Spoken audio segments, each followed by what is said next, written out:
Bonjour, alors je profite de l'installation de ces vortex pour vous en faire profiter. Donc je vous montre un petit peu tout ce que j'ai comme type de vortex, hein. Donc il y a des vortex en inox, ceux-ci sont en inox, en acier laqué, en acier nu pour les conduites grasses. Donc là on est en conduite grasse aussi, c'est pour un 1,5 litre DCI. Mais vu que c'est la très petite taille, je l'ai fait en inox parce qu'en inox je peux redescendre à 5/10 d'épais. Donc là on a deux vortex. Le client m'a commandé un double étage. Là c'est un 1,5 litre DCI d'après 2012. Donc on a la première solution que je propose pour ceux d'avant 2012 qui est en amont de la vanne EGR, qui n'est pas possible parce que le système est différent. Donc on aurait pu en mettre juste un simple ici. Donc là on a la sortie de la vanne EGR ici, donc on vient s'emmancher là, et là on s'emmanche en même temps dans la culasse moteur. On a ce système là qui est prévu pour s'emmancher ici, ce système là qui est prévu pour s'emmancher en entrée du tube. Donc le flux rentre ici, donc le flux d'air rentre ici et sort dans la culasse ici. Si c'était un simple étage, on aurait uniquement celui-ci à cet endroit. Là on a un double, on a un vortex d'amorçage à cet endroit là. Donc le vortex d'amorçage permet d'avoir un flux encore plus fort. Voilà.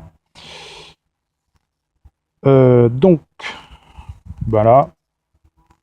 Donc là on voit que par rapport au flux, les pales ne sont pas dans le même sens. Donc là on a les pales en entrée de la douille et là on a les pales en sortie de la douille. Voilà, donc là on est affûté sur le dos derrière et là on est affûté sur le dos devant parce que les deux vortex se regardent. Ils sont voilà, mais ils travaillent face à face. Voilà.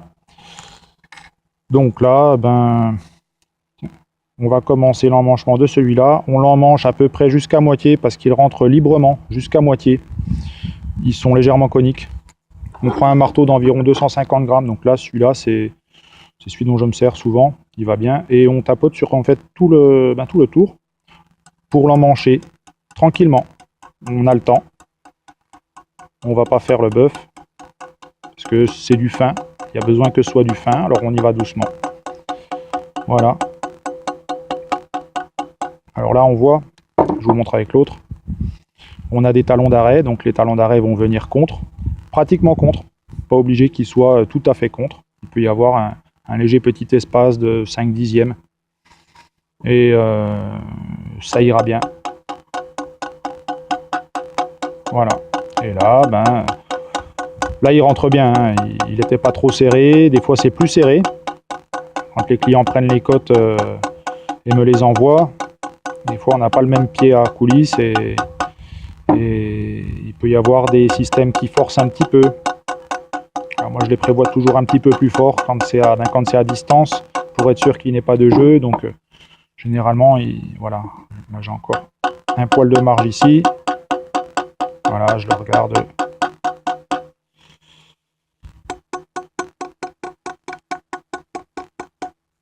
Et le reste, ça va venir en appui contre l'épaulement à l'intérieur de la vanne EGR. Donc c'est une pièce en aluminium coulée. Ça va venir s'emmancher dedans.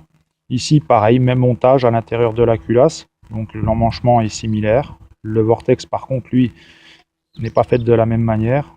Donc là, il a un peu plus de jeu, mais il va très bien. Tant qu'il finit en force, c'est très bien. Voilà, je le retourne.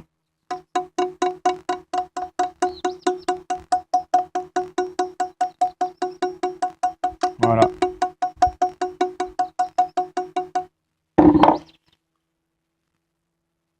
Voilà. Donc là, on a les deux systèmes emmanchés. Voilà. C'est vite fait. Tant qu'on le fait bien, c'est le principal. Voilà. Donc,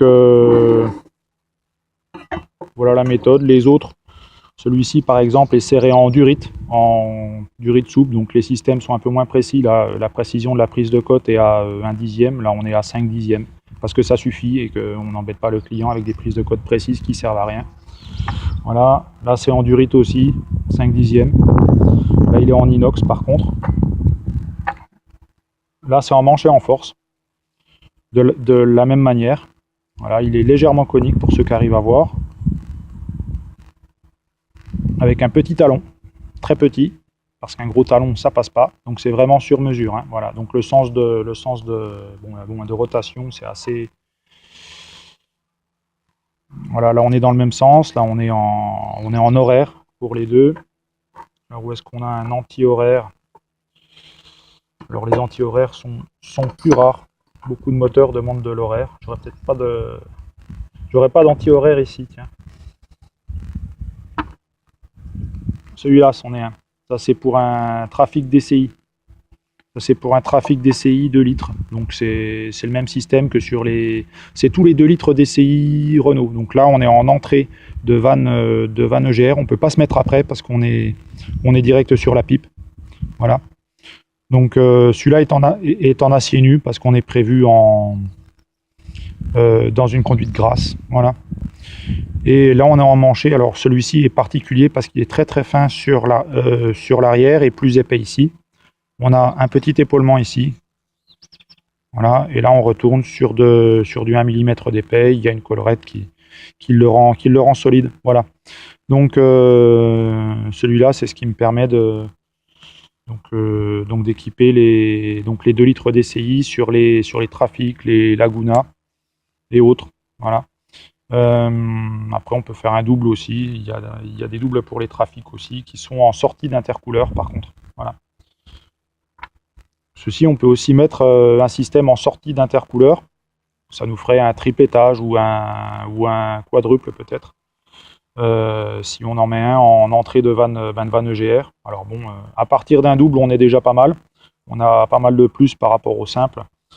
Au niveau du rendement gagné, on est mesuré sur la conso entre 10 et 30% sur la majorité des moteurs. Donc on va jusqu'à 30% sur les vieux moteurs carburateurs, 25% sur les injections essence.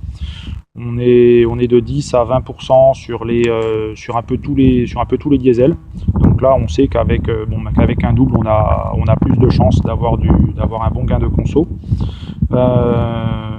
Et puis un double, c'est un bon compromis. Voilà, ça coûte encore pas trop cher. Et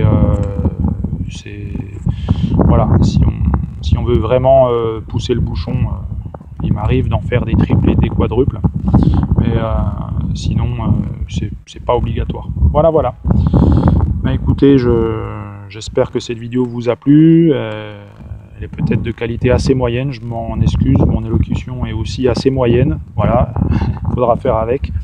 Et puis je vous dis peut-être à bientôt au téléphone ou par mail. Voilà, allez, au revoir.